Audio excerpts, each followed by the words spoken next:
સાચું સુખ પોતાનામાં શોધો। એક વારની વાત છે।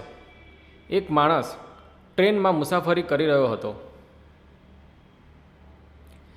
તેની પાસે કિંમતી હીરાઓની એક પોટલી હતી। તેને 2 દિવસ અને 2 રાત્રિ સુધી મુસાફરી કરવાનું હતું। મુસાફરીના પહેલા જ દિવસે એક ચોરની નજર તે માણસના હીરાની પોટલી પર પડી।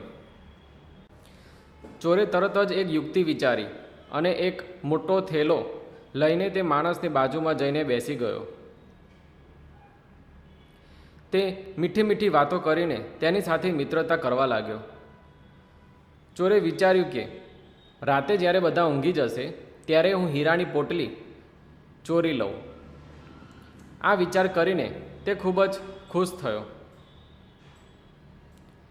સાંજના 7-8 વાગતા જ તે શાંતિથી સૂઈ ગયો, જેથી રાત્રે જાગીને ચોરી કરી શકે। જ્યારે તે માણસ સૂવા ગયો ત્યારે તેણે ખૂબ બુદ્ધિપૂર્વક પોતાના હીરાનો થેલો બહાર કાઢ્યો અને ચોરના જ ઠેલામાં મૂકી દીધો। હવે ચોર મધ્યરાત્રિએ જાગ્યો। બધા ઊંઘી ગયા હતા। અને તરત જ એ માણસનો થેલો ખેંચ્યો અને ખૂબ બારીકાઈથી ચકાસ્યો, પણ હીરા ક્યાંય ન મળ્યા। તે હકબંબક થઈ ગયો। આખી રાત્રિ શોધ્યા પછી પણ જ્યારે તેને હીરા ન મળ્યા ત્યારે સવારે 4 વાગે થાકીને સૂઈ ગયો। સવારના 5 વાગે તે માણસ જાગ્યો અને શાંતિથી ચોરના થેલામાંથી હીરાની પોટલી કાઢી અને પાછી પોતાના થેલામાં મૂકી દીધી। જ્યારે સવાર પડી અને સ્ટેશન આવી ગયું ત્યારે તે માણસ ટ્રેનમાંથી નીચે ઉતરવા લાગ્યો। ચોર દોડતો આવ્યો અને કહેવા લાગ્યો, હવે હું ક્યારેય ચોરી કરતો નથી।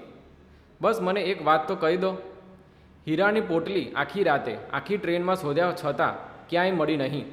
તમે તેને આખરે રાખી ક્યાં હતી? તે માણસ હસ્યો અને કહ્યું, અરે મૂર્ખ, તું તારા સુખને બહાર શોધતો રહ્યો, પણ જો તું પોતાના અંદર જોત તો તને ખ્યાલ આવી જાય કે હકીકતમાં હીરા તારી પાસે જ હતા। આ વાત આપણને શીખવે છે કે આપણું સાચું સુખ ક્યારેક આપણે અન્ય લોકો કે પરિસ્થિતિઓમાં શોધતા હોઈએ, પણ હકીકતમાં તે આપણા અંદર જ હોય છે। જે કોઈ અન્ય પર આધાર રાખે છે તેને ક્યારેય સંપૂર્ણ આનંદ નથી મળતો।